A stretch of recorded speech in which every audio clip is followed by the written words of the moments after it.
ይስጥልን ውድ አድማጮቻችን እንደምን አላችሁ እንደምን ቆያችሁ በያላችሁበት ጊዜ ቦታ የሰዓት አቆጣጠርና የአየር ጸባይ በዓለም ዳርቻ ሁሉ ምቹ ጊዜ ደስተኛ ህይወት እንዲኖራችሁ እየተመኘን በቀጥታ ወደ ዛሬው ልዩ ዘገባ እናመራለን።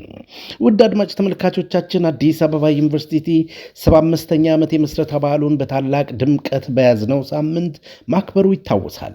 ታዲያ ይህን በዓል እንዴት አለፈ የሚለውን ልንዳስስ ዛሬ በአዲስ ኃይል አስበናል። ተከታተሉ ነው። እንደሚታወቀው በዚሁ አንጋፋው አዲስ አበባ ዩኒቨርሲቲ 75ኛ ዓመት የምስረታ በዓል ላይ የኢትዮጵያ ጠቅላይ ሚኒስትር የቀድሞ የአዲስ አበባ ዩኒቨርሲቲ ተማሪ አብይ አህመድ ምሁር ማን ነው በሚል ገስት ሌክቸር መስጠታቸው የሚታወስ ነበረ። ሌላው በአዲስ አበባ ዩኒቨርሲቲ 75ኛ ዓመት ክብረ በዓልን ያደመቀው ስነ ጥበብ ለተቋሙ ታሪክ መዘክር ነበረ። አዲስ አበባ ዩኒቨርሲቲ 75ኛ ዓመት የምስረታ በዓሉን በታላቅ ድምቀት ሲያከብር ስነ ጥበብ ለተቋሙ ታሪክ መዘከር ከፍተኛ ሚና ተጫውቷል። በዚህ ታሪካዊ ክንውን መካከልም አንድ ስሙ ሊነሳ የሚገባው ወጣት የጥበብ ምሁር በልዩ ብቃት ጎልቶ ወጥቷል የሚሉ ዘገባዎች በማህበራዊ ሚዲያ የተዘዋወሩ ይገኛሉ ይላል የዛሬው የአዲስ ኃይል ዘገባችን።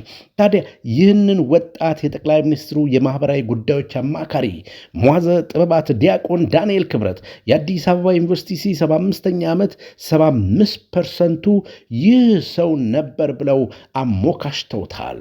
ባህልና ስፖርት ሚኒስቴር የኪነ ጥበብ እና ስነ ጥበብ ፈጠራ ልማት ዘርፍ ሚኒስትር ዴታ ክቡር ነብዩ ባዬ ረዳት ፕሮፌሰርም ይህ ክንውን ወጣቱ ምሁርን እንደ አዲስ የኢትዮጵያ ቲያትር ተስፋ የገለጠበት አጋጣሚ ሆኗል በማለት ለዚህ ታላቅ ስኬት እንኳን ደስ አለ በሚል መልእክት አስተላልፈውለታል። ታዲያ ይህ ወጣት ማን ነበረ ብላችሁ መጠየቃችሁ አይቀርም። ምሁሩ ስም ቻላቸው ፈርጅ ይባላል። የዩኒቨርሲቲው የቲያትርና ፊልም ጥበባት ክፍል መምህር የሆነው ቻላቸው በተማሪነቱ የትምህርት ክፍሉ የወርቅ ሜዳሊያ ተሸላሚ እንደነበር ይታወሳል። በመምህርነትና በባልደረባነት በቆየባቸው ዓመታትም በቅንነቱ፣ በትጋቱ፣ ለሙያው ባለው ፍቅር እንዲሁም በተማሪዎችና በስራ ባልደረቦቹ ዘንድ ባለው ትህትና የተመሰገነ ነው ይላል የታሪካዊው የጉዞ ቲያትር ክንውን። ዩኒቨርሲቲው 75ኛ ዓመት ክብረ በዓል በተዘጋጀው ልዩ መርሃ ግብር ላይ ቻላቸው የጉዞ ቲያትር ሜንድ ቲያትር የተሰኘውን ጽንሰ ሐሳብ በመተግበር ለሀገራችን አዲስ የሆነ አስደናቂ ስራ አቅርቧል። ከ4 ኪሎ ፕላዛ እስከ 6 ኪሎ ዋናው ግቢ በተዘረጋው በዚሁ ትርኢት ከ1943 ዓ.ም የዩኒቨርሲቲው ምስረታ ጀምሮ ያለውን ሂደት አሳይቷል። በዚህ በጥበብ ስራ በዚህ ዝግጅት የዩኒቨርሲቲውን ታሪክ ጉዞ ከሀገሪቱ የፖለቲካ ታሪክ ወይንም ከቀዳማዊ ኃይለ ሥላሴ ከደርግ ከኢህአዴግ ከአሁኑ የራስ ገዝ አስተዳደር ጀምሮ በማሰናሰን ዘመኑን በሚወክሉ አልባሳት፣ መፈክሮች፣ ስዕሎችና ዜማዎች አዋስቶ አቅርቦታል። የቡድን ስራና ምስጋናም ቀርቦለታል።